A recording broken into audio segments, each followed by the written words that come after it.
Hey, I'm Ninajirachi and I am here today chatting with Milky.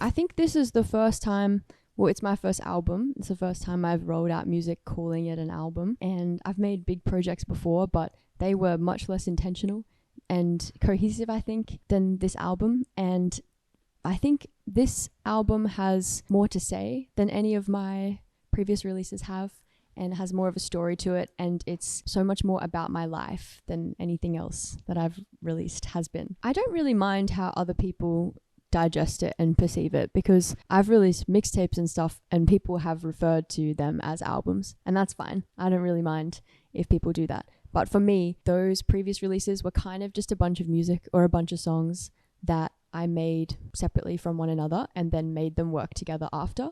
Whereas with my album, I was thinking about how all of the songs relate to one another from the start.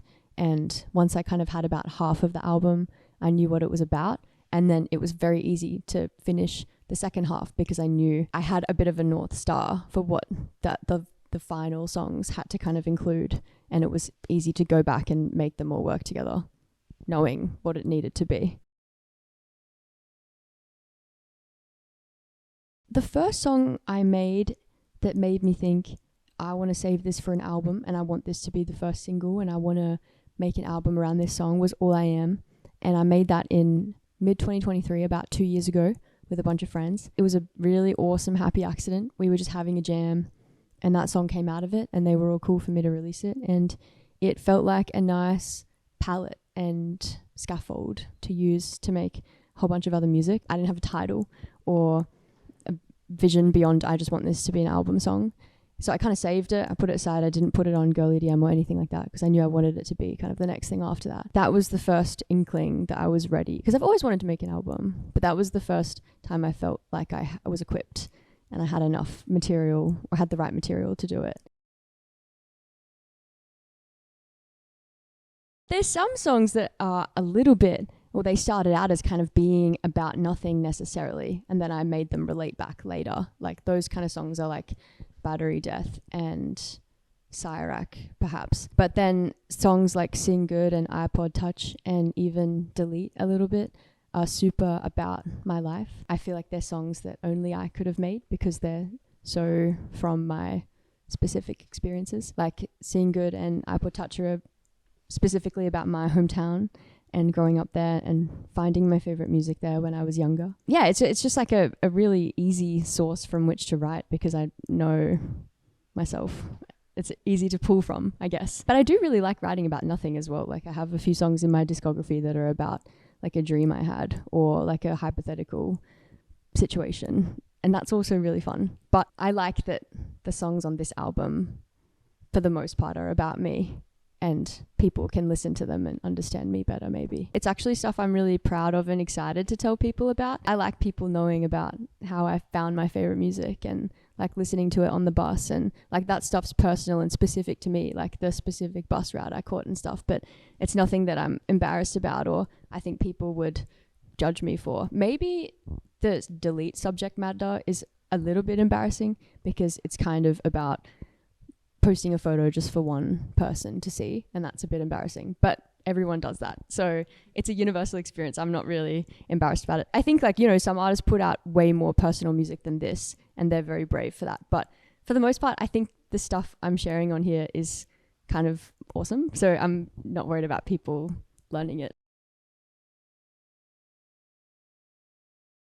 It started with All I Am, like I said, and that came out of nowhere. It was just a jam with a bunch of friends who are actually more kind of live band, more rock adjacent musicians. Like I was the only electronic music producer in the room, and so it started out super different, and it has, you know, all of their kind of influences on it, but it came out as this thing. And I think up until that point I'd been going back and listening to a lot of older Australian dance music that was kind of maybe really big just before I was a teenager or around when I was becoming, I don't know, sort of like Panau and Empire of the Sun and the presets and Miami Horror, and I was listening to a lot of that kind of music. So I think that may have bled into the session for that first song, and it felt like an exciting well to draw from for the rest of the album. And I really wanted to have a spread of, I think there's some of the songs that have similar elements, like for example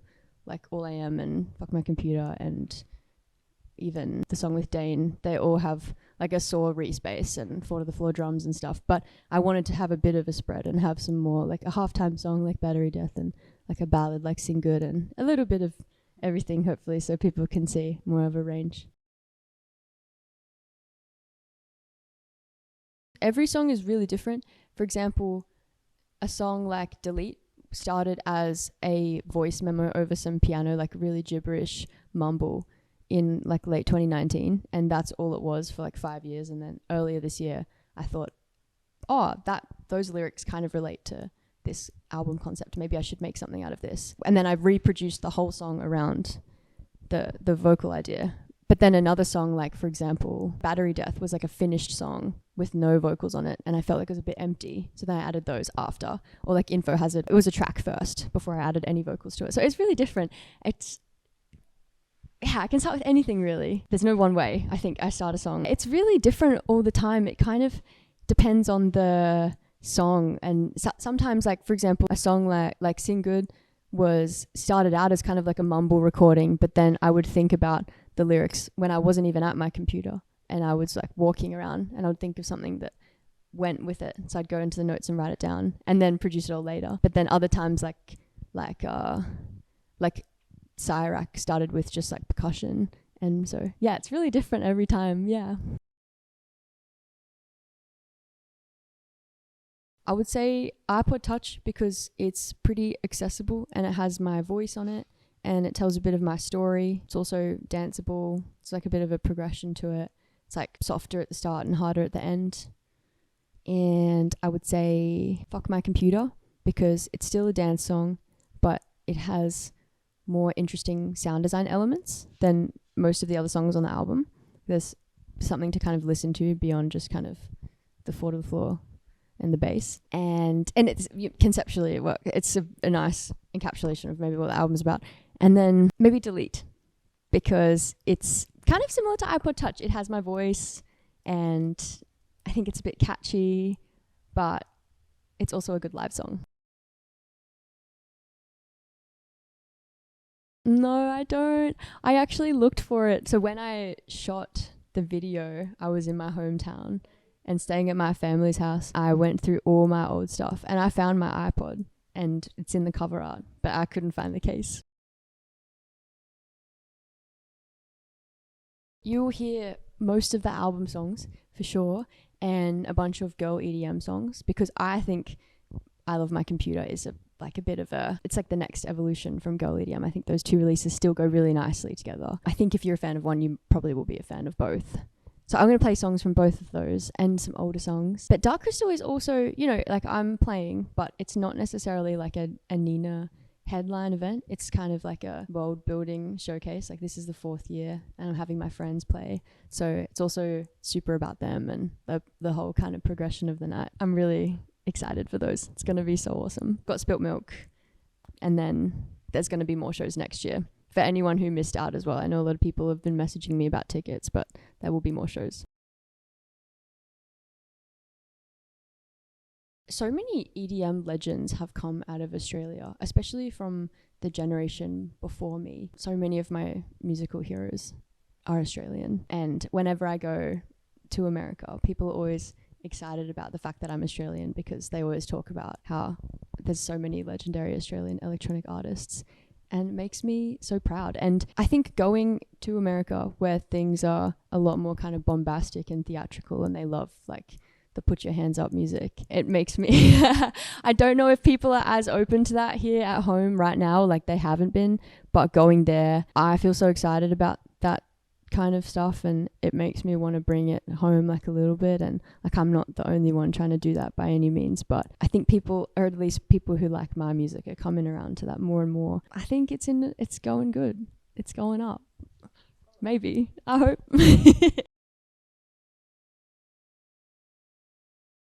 I didn't really understand a lot of dance music functionality until I went and saw an EDM show in person for the first time. Like, I was listening to that kind of music when I was really young, like a child, and it sounded crazy in my ears, and I loved it so much. But there were a few songs where I'd be like, oh, this part sounds bad, or like, why would they put this part in there? Or I just didn't really get it. And then I went to my first DJ show when I was like 13 or 14, and I kind of clocked what was going on with a lot of the sounds. It was the first time I'd kind of like felt dance music in like a big system and not just in my headphones. And I kind of figured out like, oh, okay, there's something else about this that people really like. And I was still so young, like I still never been to like a club or like a actual festival or anything. That was the first inkling I had of like, okay, there's something more to this than just listening to it at home. It's so like visceral and brain scratching, and that show really changed my life. So if people can kind of come together and have that at my shows, then that's all I really want, really.